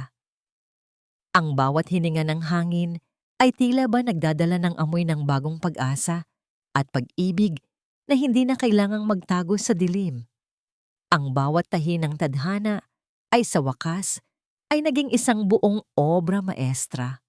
Ang mananahi na minsan nang itinapon ay siya na ngayong tagahabi ng sarili niyang kinabukasan. Ang araw ay dahan-dahang lumubog, nag-iiwan ng mga kulay ginto at rosas sa kalangitan, tila ba isang huling pagbabasbas sa kanilang bagong simula. Sa gitna ng katahimikan, naramdaman ni Delfina ang paghigpit ng hawak ni Isidro sa kanyang kamay. Isang pangako na kailanman ay hindi na siya maglalakad ng mag-isa sa gitna ng ulan. Ang kwento ng kanyang pasakit ay tapos na at ang kwento ng kanyang ligaya ay kasisimula pa lamang. 3 taon ang mabilis na lumipas, tila mga mabilis na paghila ng karayom sa isang mahaba at makulay na tela ng buhay. Ang dating mansyon na puno ng mga lihim at puot ay tuluyan ng naging isang tahanan ng liwanag at sining. Sa balkonahe ng bahay, kung saan tanaw ang malawak na hardin na ngayon ay punong-puno ng mga namumukadkad na rosas at puting gumamela.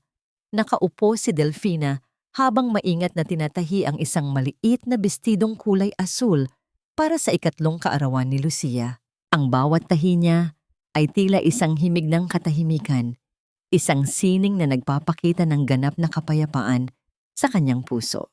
Sa gitna ng kanyang paggawa, isang lathala ng hangin ang nagdala ng isang sobrang puti na iniwan ng kartero sa lamesa. Ito ay nanggaling sa loob ng mga pader ng piitan kung saan kasalukuyang nagsisilbi ng parusa si Marcus. Dahan-dahang binuksan ni Delfina ang sulat. Ang bawat salita ni Marcus ay puno ng pagsisisi, paghingi ng tawad, at pag-amin sa lahat ng kanyang naging kamalian. Binasa ito ni Delfina nang walang anumang panginginig sa kanyang mga kamay. Wala na ang galit na dating sumusunog sa kanyang kaluluwa.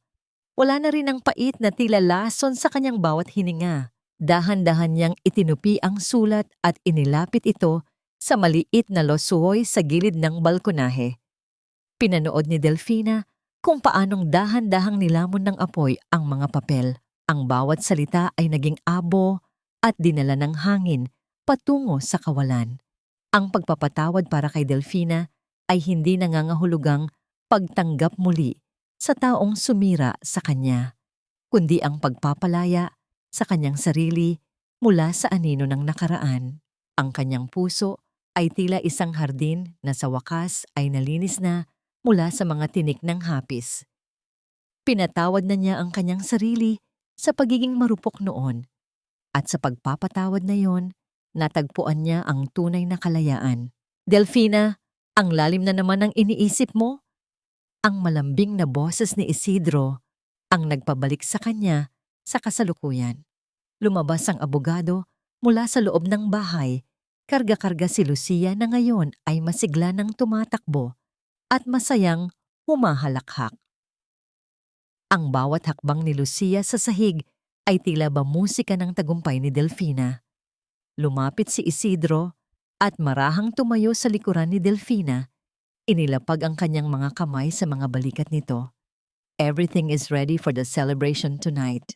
The women from the workshop are excited. You really changed their lives, Delfina. Humarap si Delfina kay Isidro at sa ilalim ng liwanag ng papalubog na araw, nakita niya ang mukha ng lalaking hindi kailanman bumitaw sa kanya. Kinuha ni Isidro ang kamay ni Delfina at dahan-dahang hinalikan ang kanyang mga palad, na puno pa rin ng mga peklat ng karayom. Ang mga peklat na ngayon ay itinuturing ni Isidro na pinakamagandang bahagi ng pagkatao ni Delfina. Salamat sa pananatili, Isidro. Salamat sa pagtuturo sa akin na ang tunay na tahanan ay hindi nabubuo sa ginto, kundi sa katapatan at respeto. Ang mahinahong sabi ni Delfina. Ang kanilang mga mata ay nagtagpo, nagpapalitan ng mga pangakong hindi na kailangan pang bigkasin. Ang pag-ibig na nahanap nila ay tila isang banayad na agos ng ilog, tahimik, malalim, at laging may dalang buhay. Ang huling aral na iniwan ng kanyang paglalakbay ay malinaw na nakasulat sa bawat sulok ng kanyang bagong mundo. Ang isang babaeng matibay ay hindi yung hindi kailanman nasaktan, kundi ang babaeng marunong humabi ng sarili niyang bagong anyo mula sa mga basag na piraso ng kanyang nakaraan. Ang tunay na yaman ay hindi matatagpuan sa mga titulong papel o sa mga dambuhalang mansyon, kundi sa lakas ng loob na sabihing hindi na ako magpapaapi muli. Habang dahan-dahang lumulubog ang araw, ang mansyon ng pamilya Laureano ay muling nagliwanag, hindi upang magpakitang gilas sa iba, kundi upang maging tanglaw para sa mga taong naghahanap ng pag-asa. Ang bawat tahi, ang bawat sinulid, at ang bawat patak ng luha ay sa wakas ay nabuo sa isang napakagandang obra maestra ng muling pagsilang. Ang kwento ni Delfina ay hindi lamang kwento ng paghihiganti, kundi isang awit ng paghilom at ang walang hanggang kapangyarihan ng pag-ibig sa sarili at sa pamilyang pinili ng puso.